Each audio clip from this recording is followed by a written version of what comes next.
Assalamualaikum warahmatullahi wabarakatuh.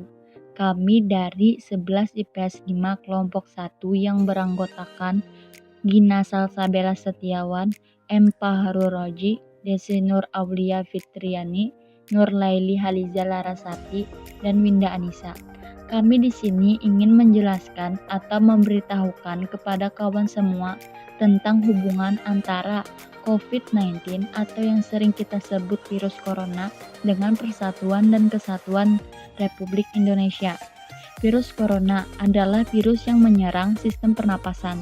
Penyakit karena infeksi virus ini disebut dengan COVID-19. Virus corona bisa menyebabkan gangguan pada sistem pernapasan, pneumonia akut, sampai kematian. Infeksi virus ini disebut COVID-19 dan pertama kali ditemukan di kota Wuhan, Cina pada akhir Desember 2019. Virus ini menular dengan cepat dan telah menyebar ke wilayah lain di Cina dan ke beberapa negara termasuk Indonesia. Gejala virus corona atau COVID-19. Gejala awal infeksi virus corona atau COVID-19 bisa berupa gejala flu seperti demam, pilek, batuk, sakit tenggorokan, dan sakit kepala. Setelah itu gejala bisa memberat. Pasien bisa mengalami demam tinggi, batuk berdahak bahkan berdarah, sesak nafas, dan nyeri dada. Gejala-gejala tersebut muncul ketika tubuh bereaksi melawan virus corona.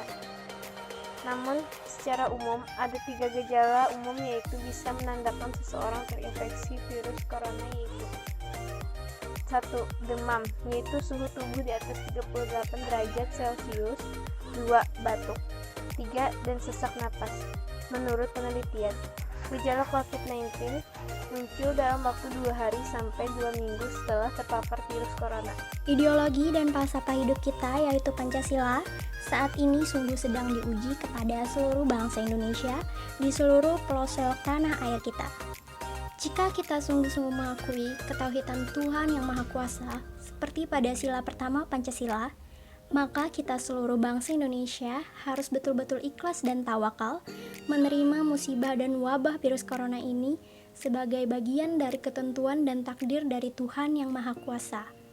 Jika kita tidak bisa menerima semua ini sebagai sesuatu yang di luar kekuasaan dan nalar kita sebagai manusia biasa, maka hanya akan ada 2 kemungkinannya, yaitu kita bisa mengalami pecah pembuluh darah di otak atau sakit jiwa.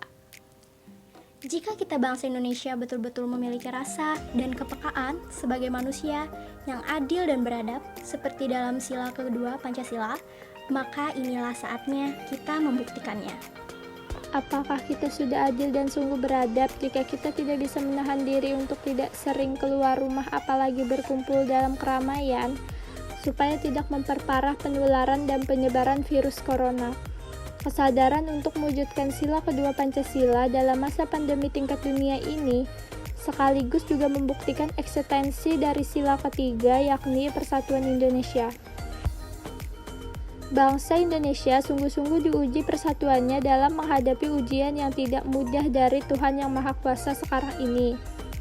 Kemudian dengan partisipasi dan dukungan seluruh rakyat Indonesia menjadi tugas dan tanggung jawab Presiden Jokowi beserta para menteri kabinet dan seluruh jajaran pemerintahnya untuk mengimplementasikan dan mewujudkan sila keempat dari falsafah hidup bangsa kita Pancasila. Serta khususnya sila kelima berkaitan dengan keadilan sosial bagi seluruh rakyat Indonesia melalui berbagai langkah strategi dan taktis demi masa depan Indonesia. Langkah strategis dan taktis pemerintah RI demi masa depan Indonesia. 1. Jaminan pelayanan kesehatan. 2. Jaminan ketersediaan bahan pokok pangan. 3. Jaminan keamanan. 4. Jaminan ketersediaan listrik, BBM, dan gas. 5. Jaminan ketersediaan sistem telekomunikasi dan teknologi informasi. 6. Jaminan insentif dan bantuan ekonomi. Stabilitas politik pasti terjaga. Apabila semua langkah strategis dan taktis di atas sungguh-sungguh dijalankan oleh pemerintah Indonesia yang dipimpin oleh Presiden Jokowi, maka sudah tentu seluruh rakyat Indonesia akan hormat dan patuh mendukung serta melindunginya. Karena sudah terbukti bahwa mereka adalah pemimpin dan pemerintahan yang amanah. Siapapun yang menghadang apalagi mencecahnya, pasti akan berhadapan dengan seluruh rakyat Indonesia. Mobilisasi seluruh pasukan TNI dan Polri untuk menjamin terlaksananya seluruh aspek kehidupan berbangsa dan bernegara sudah saatnya mulai dipersiapkan. Siapapun yang berani mengganggu terlaksananya semua tugas pokok pemerintah RI dalam keadaan darurat wabah virus corona sudah bisa dianggap sebagai ancaman dan gangguan terhadap keutuhan bangsa dan negara. Ayo kita bersatu pemerintah dengan seluruh rakyat Indonesia. Kita tunjukkan kepada dunia bahwa kita Indonesia dan Pancasila sungguh-sungguh ada. Sekian dari kami, jangan lupa untuk selalu menjaga kebersihan. Terima kasih.